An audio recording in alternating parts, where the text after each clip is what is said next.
Amal ini dikerjakan karena takwanya. Dengan dasar yakin kepada Allah tanpa ragu. Yakin kepada Allah tanpa ragu disebut dengan iman namanya. Apa namanya? Iman. Jadi ada amal yang dikerjakan karena imannya. Bukan sekedar karena amalnya. Saya mau minum. Kalau amal biasa, minum ini sekedar menghilangkan haus.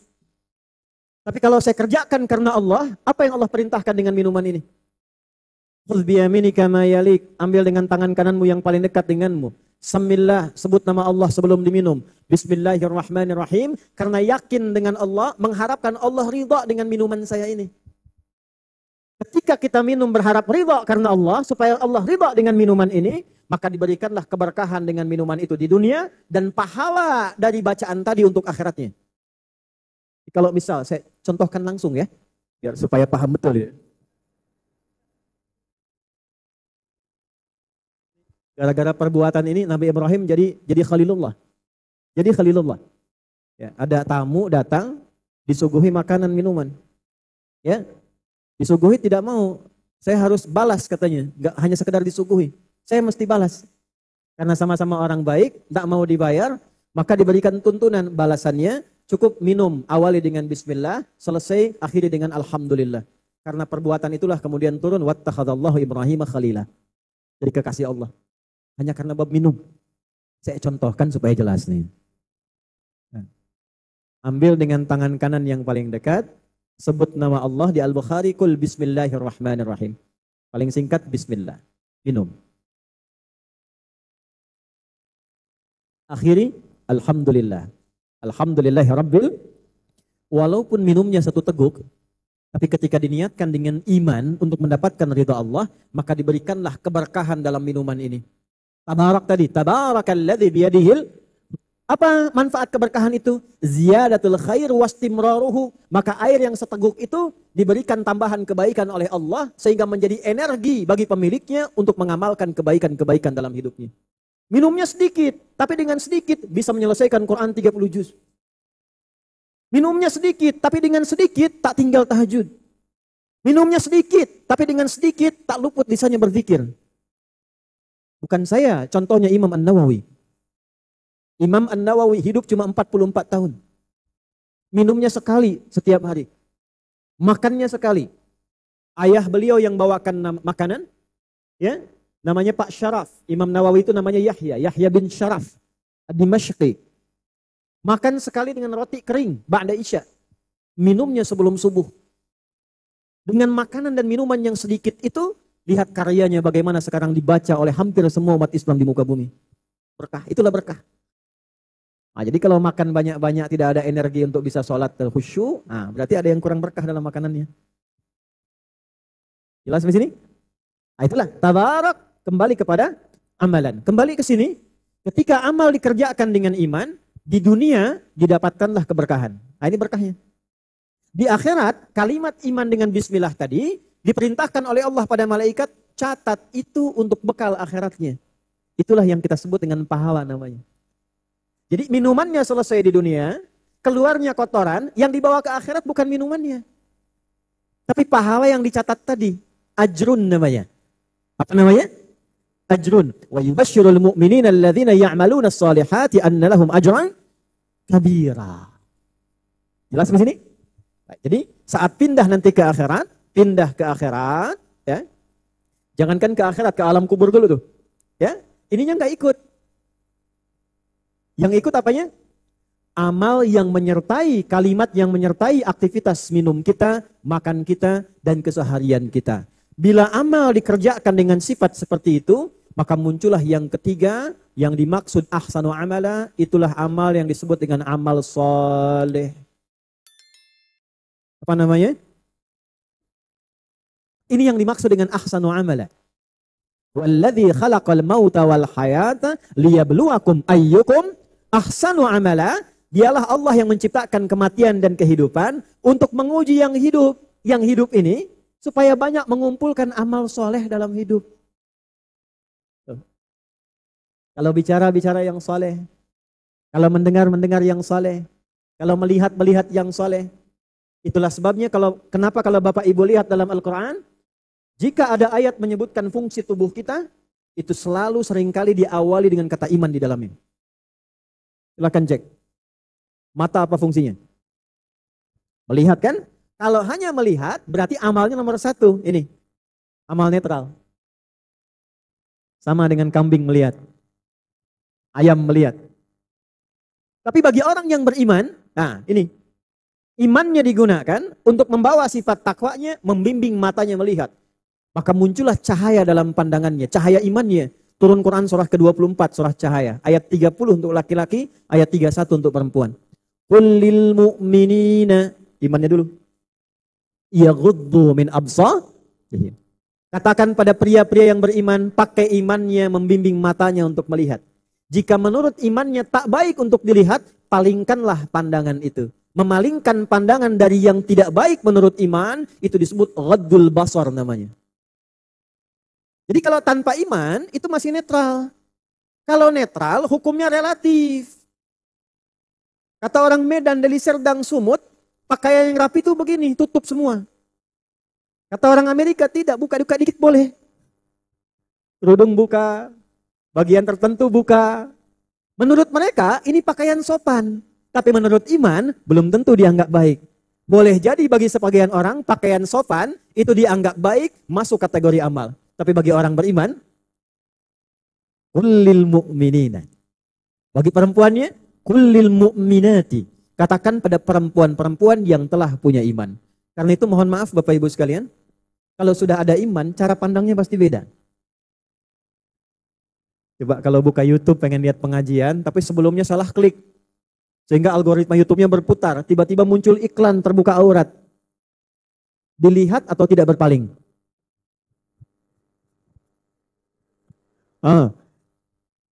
Ya. Kalau iman ada, itu begitu terlihat begini, biasanya imannya aktif, langsung paling nih. Salah ini. Minimal dia skip tuh. Atau dia pindahkan. Ya? Apalagi dari mata turun ke, jangan langsung ke hati dulu. Turun ke lisan. Ya? Coba lihat fungsi imannya hadir lagi. Man kana yu'minu billahi wal yaumil akhir. Iman. Man kana yu'minu billahi wal yaumil akhir. Falyakul khairan au liyasmut. Siapa yang merasa beriman pada Allah dan akan hidup sampai ke akhirat, dihisab di hari kiamat, bawa pahala pulang, maka kumpulkan pahala lewat lisanmu. Katakan yang baik-baik, kalau tak mampu, ya. Karena itu berkata pun pasti ada iman dalam lisan. Kalau kata imannya nggak bagus, jangan katakan. Lihat, Pasrul lihat tayangan nggak bagus. Matanya langsung berpaling, lisannya istighfar, astagfirullah. Enggak ada yang terlambat. Matanya masih lihat, lisannya istighfar, astagfirullah. Enggak bagus ini. Nah inilah amal soleh. Nah, tugas kita selama hidup itu memastikan bahwa semua bagian tubuh kita dan perlengkapannya dari ujung kepala sampai kaki punya sifat soleh. Itu saja. Itulah sebabnya kenapa kita temukan kata iman sering bersanding dengan amal soleh. Setelah zuhur ada surat apa? Ada sholat apa? Asar. Buka surah Al-Asr, surah 103. Wal asr. Innal insana lafi khusr. Illa alladhina amanu iman wa amilus solihat. Solihat jamak dari kata soleh. Jadi kalau kita kembali kepada haul kita hari ini, kita belajar bagaimana dada berkehidupan, digunakan sampai sisa hidupnya mengumpulkan amal-amal kebaikan, berharap Allah ridha. Jack Dada sudah bangun masjid ini ya. Tolong kamu teruskan sampai 99 masjid. Solehnya sudah ada. Tinggal bagaimana keluarga kompak untuk meneruskan itu. Nah kita yang hidup diperlihatkan. Wah ini soleh. Sosok ini soleh. Sosok ini soleh. Pertanyaan saya. Dari sekian banyak orang yang hadir hari ini. Yang mendapatkan informasi. Anda yang datang sampai ke sini. Apa yang Anda dapatkan pelajaran soleh dari almarhum yang kita dapati saat ini di samping kita? Kenapa mesti kita yang datang? Kenapa mesti kita yang hadir? Nah, maka manfaatkan setiap mendapati orang soleh di sekitaran kita. Tidaklah Allah mengantarkan kita untuk mengetahui orang itu. Kecuali menginginkan kita berubah lebih baik dari sebelumnya. Jelas sampai sini? Baik. Nah kalau sudah jelas. Sekarang bagaimana tertib mengumpulkan amal soleh itu? Sekarang sudah paham risalah hidup. Fungsi kehidupan menjadi hamba Allah yang saleh. Nah ini sudah fitrah Bu. Makanya ibu kalau ditanya anaknya saya pengen jadi anak yang saleh. Ya kan? Bahkan baru dikandung ingin menjadi anak yang saleh. Itu sudah fitrah di Quran surah ke-7 ayat 189. Da'awallaha rabbahuma la'in ataitana salihah lanakunanna minasy syakirin. Sekarang saya agak cepat ya, supaya bisa memberikan beberapa ijazah dalam amalan-amalan. Nanti setelah itu kita keluarkan zikir-zikir yang khusus ya dan dampaknya bagi kehidupan. Tugas kita sebelum meninggal, kita mencoba semampu kita memastikan seluruh bagian tubuh ini bisa beramal soleh. Karena dihisab. Tadi mulut misalnya. Ya, mohon maaf ini. Hari ini saja dari bangun sampai sekarang, udah berapa jam dipakai bicara itu? Ngobrolin orang sudah? Minimal ustadznya kan? Diskusi tentang dunia, ngobrol tentang anak, ngobrol tentang pekerjaan, ngobrol tentang masa depan. Sudah soleh belum?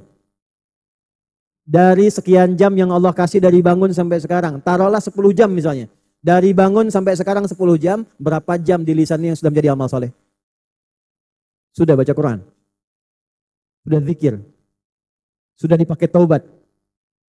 Maka pastikan selama hidup minimal yang pernah keluar dari tubuh ini semua baik dalam pandangan Allah.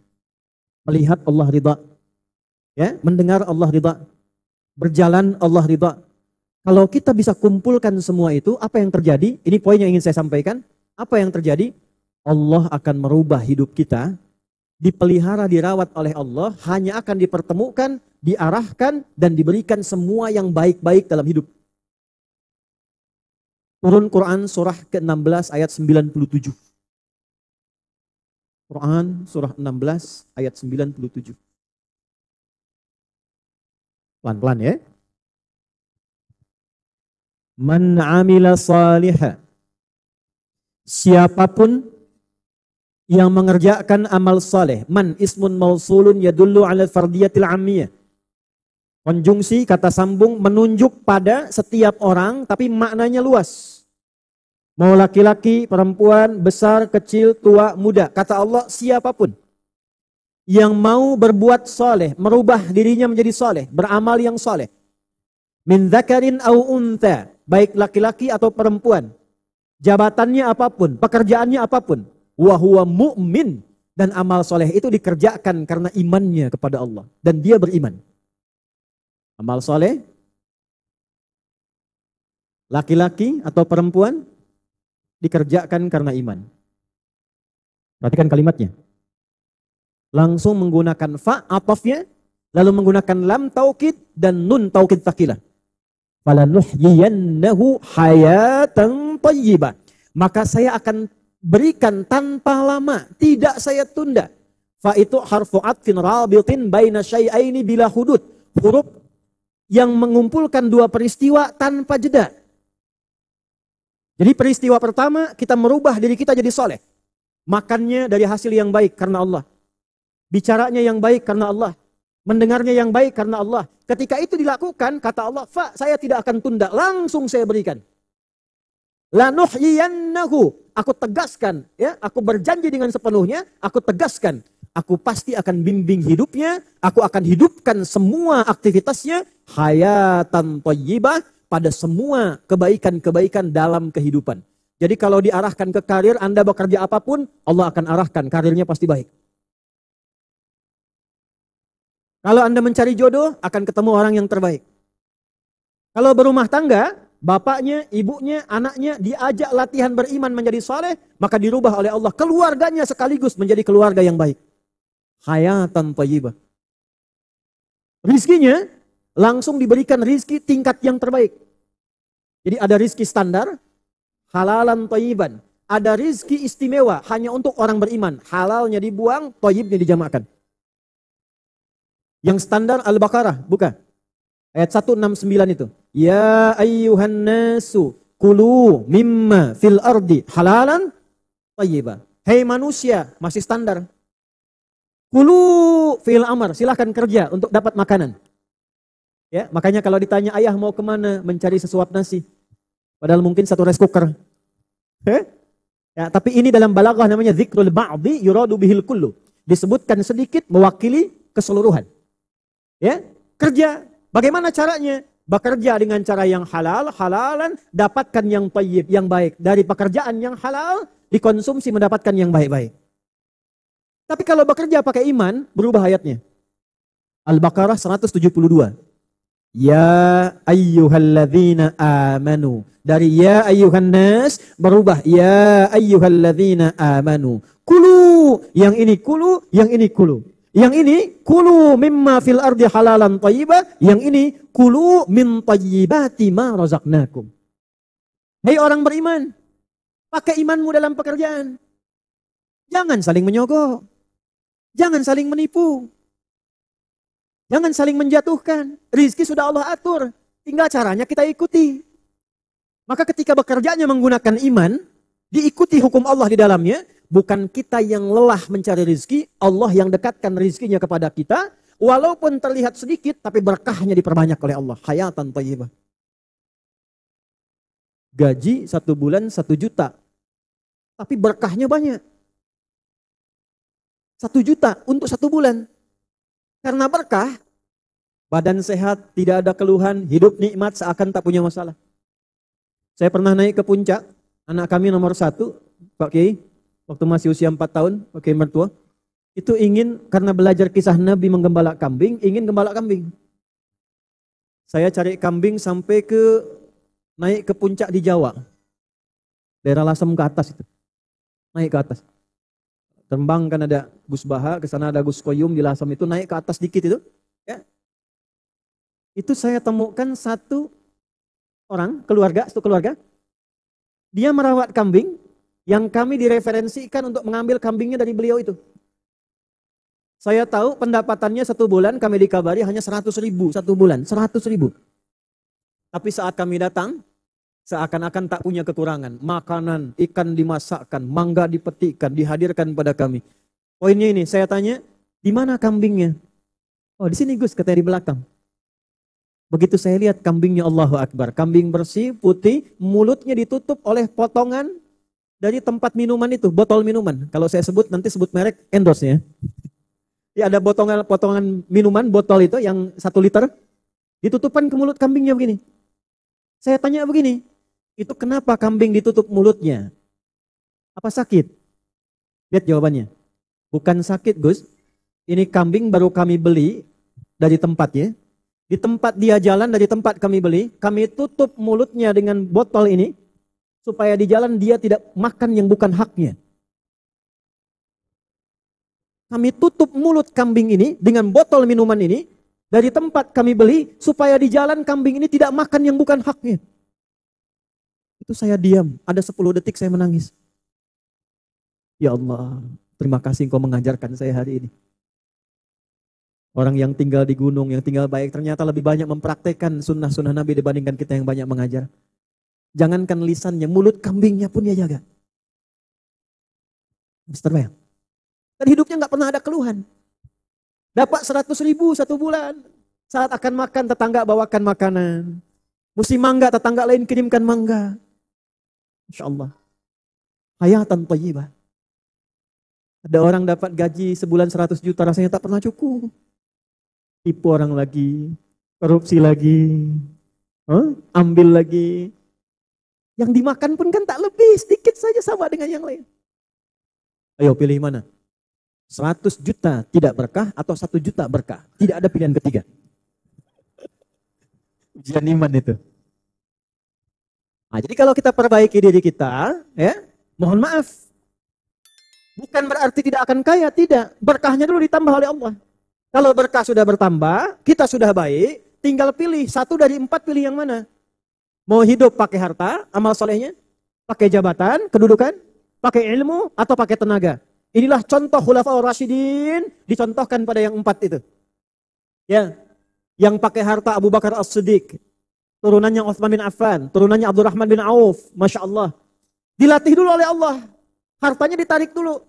Abu Bakar ditarik dulu, Abdurrahman bin Auf ditarik dulu, Utsman ditarik dulu. Setelah semua badannya thayyib, Setelah paham bisa mengatur harta, bisa mengarahkan harta pada yang baik, diberikan tanpa batas oleh Allah Subhanahu wa taala. Maka bagi teman-teman yang ingin ibadah lewat harta, silahkan, tidak dilarang. Tapi bagaimana caranya dengan harta itu beramal soleh? Kalau cuma berlomba untuk kaya, mohon maaf. Yang sudah kaya banyak, bahkan ada yang abadi dalam Al-Quran. Saking kayanya disebut orang ini hampir seakan-akan memiliki satu benua kekayaannya. Benua dalam bahasa Arab disebut korwah. Pemiliknya disebut dengan korun. Saking banyaknya hartanya sampai sekarang masih dicari. Mau kemana? Cari harta karun katanya. Tapi tenggelam juga. Tenggelam juga. Sekarang pastikan, maaf nih. Dapat sepeda belum kenal Allah. Dapat motor belum kenal Allah. Diberikan kendaraan mobil belum kenal Allah. Punya private jet belum kenal Allah. Punya apa lagi harus diberi sampai kenal Allah? Apa lagi? Nanti kalau sudah dilatih dengan kebaikan-kebaikan, hartanya ada di tangan orang yang tepat, Masya Allah, jadi masjid. Ambulan untuk melayani masyarakat. Beasiswa untuk anak-anak sekolah. Panti-panti yatim. Ijek, Dodi, tengok itu ke daerah-daerah sana. Ada di sana yang butuh perhatian, datang ke sana. Dibawa. Berburu pun pilih-pilih. Gak boleh ini ditembak. Gak boleh yang ini dibunuh. Gak boleh membunuh yang sedang hamil. Lihat-lihat. Kenapa? Karena Allah perbaiki dulu keadaan tubuhnya sampai thayyib. Setelah bagus, dititipkan apapun itu digunakan pada yang baik-baik. Bukan, Umar tidak sekaya Abu Bakar. Tapi ketika keadaannya sudah baik, awalnya tiap hari kalau tak mabok tantang orang, siapa yang berani dengan saya bertemu di Bukit A. Sebelum datang, dia pamit dulu pada ibu yang telah melahirkannya karena dia akan pulang tanpa nama, Umar. Tapi setelah masuk Islam, wa hasuna islamuhu, berubah jadi orang baik, jadi thayyib, Masya Allah. Diberikan kedudukan, tidak ada satu pun apa yang beliau kerjakan kecuali nilainya kebaikan untuk umat manusia pada umumnya saat itu. Beliau orang yang melahirkan teori belusukan. Tanpa kamera, tanpa perhatian, tanpa viralisasi. Oleh karena itu orang yang belusukan sekarang disebut sebagai Umar masa kini misalnya. Tapi dilihat berkahnya mana? Ilmu Ali bin Abi Thalib tidak sekaya Abu Bakar. Tidak setinggi tegas Umar kedudukannya.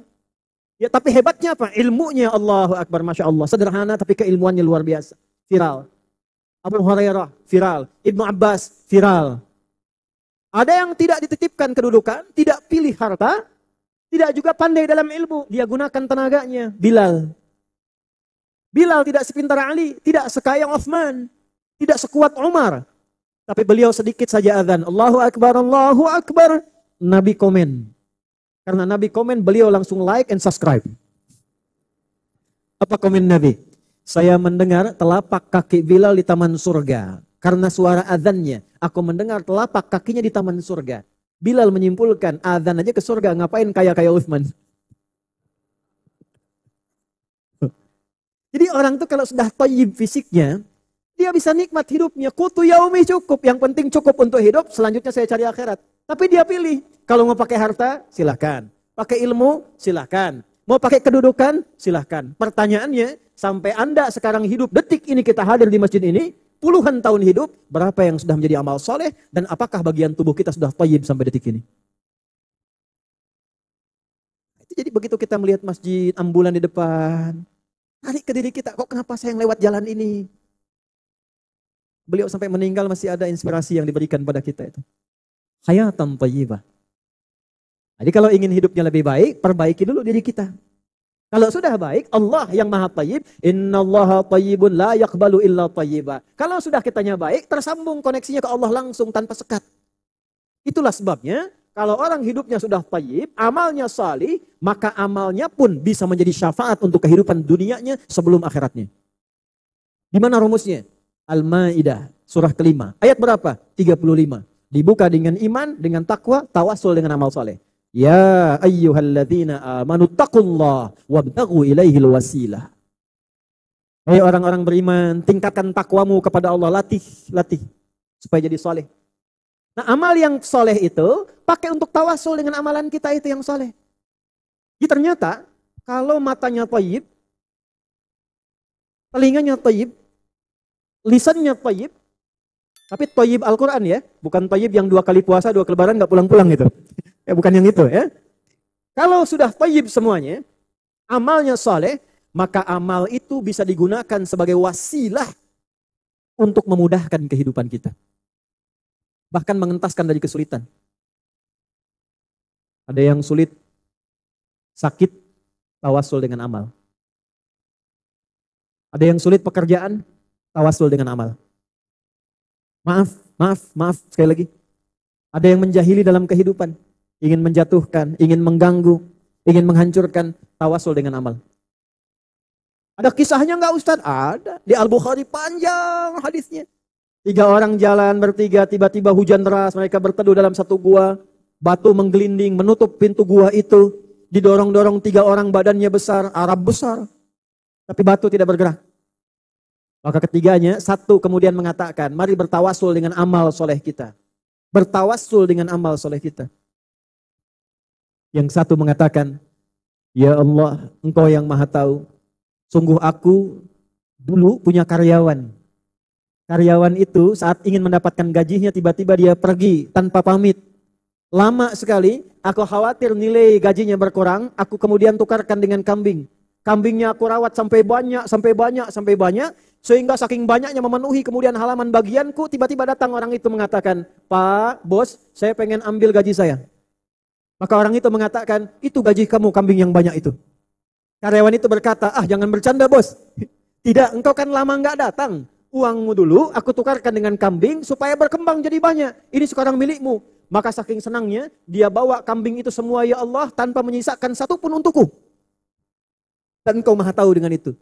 Jika engkau menilai itu sebagai amal saleh yang engkau ridhai, mohon bebaskan kami dari tutupan batu ini.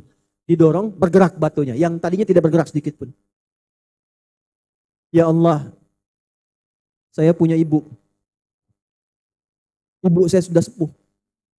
Setiap saya berangkat kerja dan pulang, tidak pernah saya tidur lebih dulu, kecuali saya berikan dulu ibu saya minum dari air susu. Untuk mengambil hikmah, saya dulu diberikan ASI oleh ibu saya. Saat beliau sepuh, saya rawat beliau. Sebelum tidur, saya belikan dulu susu, baru kemudian tidur. Tiba saya pulang, ibu sudah tertidur sebelum meminum susu itu. Maka saya berdiri di sampingnya memegang wadah susu itu, dan tidak mengatakan dan tidak membangunkan ibu dalam tidurnya. Saya duduk, saya berdiri di sampingnya, sampai ibu terbangun di pertengahan malam. Dalam keadaan bangun saya berikan, Ma, ini susunya minum dulu. Tanpa saya mengatakan, Ma, saya sudah berdiri lama di sini menunggu Mama bangun. Menunggu Mama bangun. Maka diminumkanlah kemudian susu itu. Selesai kemudian tidur beliau tanpa mengucapkan sepatah kata pun kecuali kebaikan. Ya Allah, jika engkau nilai ini sebagai sebuah kebaikan yang engkau ridhai, mohon bebaskan kami dari batu ini. Digeser, terbuka, tapi belum bisa keluar 3 orang. Yang ketiga, ya Allah, dulu aku orang kaya. Cuma aku rentenir. Aku pinjamkan uang supaya dapat satu pengembalian yang lebih. Aku naksir keponakanku yang cantiknya luar biasa. Kembang desa. Dia anak dari saudaraku. Satu kali, datanglah perempuan ini mengatakan bapaknya terjebak utang banyak. Minta tolong kepada aku, pinjam uang melunasinya. Aku pikir kesempatan itu untuk mendapatkan si gadis itu. Lalu aku katakan kepadanya, boleh aku pinjamkan, tapi diganti dengan kehormatanmu. Malam ini engkau tidur denganku. Dengan menangis si gadis itu karena mempertaruhkan kehormatan ayahnya, dia menyetujui. Maka di malam saat aku akan menggaulinya, dia mengatakan, ya paman, ittaqillah, paman bertakwalah kepada Allah. Kalimat takwa yang keluar dari gadis yang baik itu, gadis baik-baik tuh. Hati-hati ya, dari gadis yang baik itu menyebut kalimat takwa, jadi getaran dalam jiwa orang yang ada di hadapannya. Ya, sama dengan orang mengancam Nabi. Muhammad, siapa yang menyelamatkanmu saat ini? Ketika dikatakan Allah, bergetar itu, menggetarkan tangan, jatuh pedangnya. Ketika gadis itu berkata, paman bertakwalah kepada Allah. Kalimat takwa yang keluar dari gadis itu menggetarkan jiwaku sampai aku ketakutan, lalu aku meninggalkannya dalam keadaan taubat kepadamu ya Allah. Jika engkau menilai itu sebagai bagian dari amal soleh yang engkau ridhai untukku, mohon bebaskan kami dari kungkungan batu ini. Ketika didorong, batu itu menggelinding. Itulah tawassul dengan amal soleh kita. Jadi kalau kita mengerjakan amal soleh, kenapa setelah sholat kita berdoa? Setelah baca Quran kita berdoa. Jangan lupa setiap selesai amal sholat berdoa. Termasuk di majlis ilmu. Majlis ilmu itu saking hebatnya, dari mau berangkat, duduk sampai pulang, itu doanya mustajab. Itulah sebabnya kenapa dulu para ulama kalau ada orang tobat bertanya ingin tahu caranya tobat, maka ditunjukkan datangi majlis si fulan, datangi majlis si fulan. Ya? Datangi majlis si fulan, viral membunuh 100 orang, ingin taubat. Kata syekh di sana, kata kiainya, kata tuan gurunya, pergilah ke majlis fulan, dia akan membimbingmu. Berangkat ke majlis itu, di pertengahan dia meninggal. Hanya jarak sejengkal saja dari tempat dia tuju. Maka ajruhu 'ala Allah. Jalannya menggugurkan dosanya dengan taubatnya, 1 jengkal jarak ke tempat tujuan amalan baru yang dia ciptakan. Baru sejengkal. Di jalannya, itu taubatnya. Setiap jalan dianggap taubat, dianggap taubat. Begitu pertengahan jalan, ini 1 kilo, tengah-tengah 500 meter, lebih sejengkal. 500 meternya menggugurkan dosa-dosa karena taubatnya, lebih sejengkal tuh amalan baru yang dia kerjakan selepas taubat. Dan itu yang memasukkan dia ke surga. Sehingga turun gambaran di surat An-Nisa ayat 100. Wa may yuhajir fi sabilillah yajid fil ardi muraghaman katsiran was'ah. Wa may yakhruj min baitihi muhajiran ila Allah wa rasulih thumma yudrikul maut faqad waqa'a ajruhu 'ala Allah. Turun tafsirnya di hadis Nabi, ya.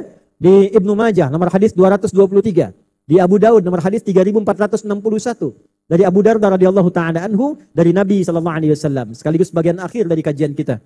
Man salaka tariqan yaltamisu fihi ilma sahhalallahu lahu tariqan ilal jannah wa innal malaikata la tad'u ajnihataha ridan li talibil ilmi wa inna talibal ilmi yastaghfiru lahu man fis samawati wa man fil ardi hatta al hitan allati fil bihar wa innal ulama'a warathatul anbiya'i wa innal anbiya'a lam yurithu dirhaman wala dinara walakinnahum warathul ilma faman akhadahu ya fakhudhihi bihadzin wafir ya falyakhudhu bihadzin wafir. Siapapun yang datang ke majlis ilmu menempuh jalan yang tidak mudah. Ini kadang panas, kadang berliku datang untuk belajar. Maka dibalas oleh Allah sahhalalahu tariqan ilal jannah. Allah akan meringankan di akhirat langkah kita menuju surga insyaallah. Sejak mulai berangkat, duduk, pulang, malaikat diperintahkan, bentangkan sayapmu, berikan ridho kepadanya. Di antara ridhonya malaikat, memohonkan ampunan kepada Allah bagi para penuntut ilmu itu. 2, mengaminkan doa yang dia mohonkan pada Allah. Nah, kalau sudah masuk majlis ilmu, tuan guru manapun yang mengajar, perbanyak istighfar. Banyak doa, bukan status. Ceklik, sedang menghadiri kajian. Nah, itu malaikat tak aminkan. Ya? Baik. Jadi itu kesimpulannya. Ayo tata diri kita menjadi lebih baik. Minimal kita latihan sebulan ini coba ya, sebulan sampai ketemu haul berikutnya 12 bulan lagi tuh. Ya, sebulan latihan dulu untuk mata. Lihat yang baik menurut iman. Kalau tak baik, palingkan. Tak baik, palingkan. Ya, lihat istri, palingkan ya, istri orang. Latih ya, latih misalnya sampai selesai 12 dari mata. Anggota sujud saya dulu yang 8. Ya, anggota sujud yang berapa? 8 dari wajah. Ya, di kening dulu nih, kening jabah. 2 telapak tangan mewakili tangan keseluruhan. Ya, kemudian 2 lutut dan 2 di belakang kaki. Latih ini selama 1 bulan kalau baik, mudah-mudahan Allah ridha dengan kita semuanya dan diberikan kebaikan dalam kehidupan kita insyaallah. Alhamdulillah, kita telah bersama-sama mendengarkan ceramah yang penuh dengan hikmah dan nasihat dari Ustadz Adi Hidayat. Dalam ceramah kali ini, beliau menyampaikan betapa pentingnya menjaga iman dalam setiap tindakan kita. Beliau mengingatkan kita bahwa segala amal yang kita lakukan, baik yang besar maupun yang kecil, haruslah dilandasi dengan iman yang tulus kepada Allah Subhanahu wa Ta'ala. Ustadz Adi Hidayat mengajarkan kita bahwa amal yang dikerjakan dengan niat yang benar akan mendatangkan keberkahan. Beliau mencontohkan bagaimana tindakan sederhana seperti minum air, jika dilakukan dengan niat untuk mengharapkan ridha Allah, bisa menjadi amal yang bernilai pahala. Sebuah amalan yang tampak sepele seperti ini bisa menjadi sangat mulia, hanya karena dilandasi dengan keyakinan dan keimanan kepada Allah. Apa yang kita lakukan dengan iman dan keyakinan akan membawa keberkahan di dunia dan pahala yang mengalir hingga akhirat. Salah satu contoh yang beliau sampaikan adalah tentang Nabi Ibrahim yang dijadikan kekasih Allah hanya karena amal yang dilakukan dengan niat yang ikhlas. Ini mengingatkan kita bahwa Allah sangat menghargai amal yang dilakukan dengan niat yang tulus. Begitu pula dengan setiap tindakan kita dalam kehidupan sehari-hari, Jika dilandasi dengan iman, maka setiap aktivitas bisa menjadi ladang pahala. Selain itu, Ustadz juga mengingatkan kita untuk menjaga segala anggota tubuh kita agar selalu digunakan untuk amal yang saleh. Beliau menyebutkan bagaimana pentingnya kita menjaga pandangan, pendengaran, perkataan, bahkan langkah kita, semua harus sesuai dengan tuntunan iman yang kita miliki. Ketika tubuh kita digunakan untuk hal-hal yang baik, maka akan keluar keberkahan dalam hidup kita. Ustadz Adi Hidayat juga mengajarkan kita untuk selalu menjaga amal saleh kita agar terus mengalir. Dan jika itu dilakukan dengan iman, maka Allah akan memberikan keberkahan yang luar biasa. Semoga ceramah ini memberi pencerahan bagi kita semua untuk terus memperbaiki diri dan menjaga niat dalam setiap amal kita. Mari kita selalu berusaha menjadikan segala aktivitas kita sebagai bentuk ibadah kepada Allah dan tidak pernah meninggalkan sholat meskipun kesibukan datang menghampiri. Karena sholat adalah kunci utama untuk menjaga kedekatan kita dengan Allah dan sumber keberkahan dalam hidup kita. Sebelum menutup, mari kita semua berdoa bersama untuk Ustadz Adi Hidayat. Semoga beliau selalu diberi kesehatan, ilmu yang bermanfaat, dan keberkahan dalam setiap langkah hidupnya. Semoga Allah senantiasa memberikan kekuatan dan petunjuknya kepada beliau dalam menyampaikan dakwah yang mulia ini. Jika video ini bermanfaat bagi Anda, jangan lupa untuk like, share, dan subscribe channel ini. Jangan lupa juga untuk membagikan video ini kepada teman dan keluarga, agar semakin banyak orang yang mendapatkan manfaat dari ilmu yang telah disampaikan oleh Ustadz Adi Hidayat. Terima kasih telah menonton video ini sampai akhir. Semoga hidup kita selalu dipenuhi dengan berkah, rahmat, dan petunjuk dari Allah. Mari kita terus belajar, berbagi kebaikan, dan berharap agar hidup kita selalu berada dalam petunjuknya. Wassalamualaikum warahmatullahi wabarakatuh.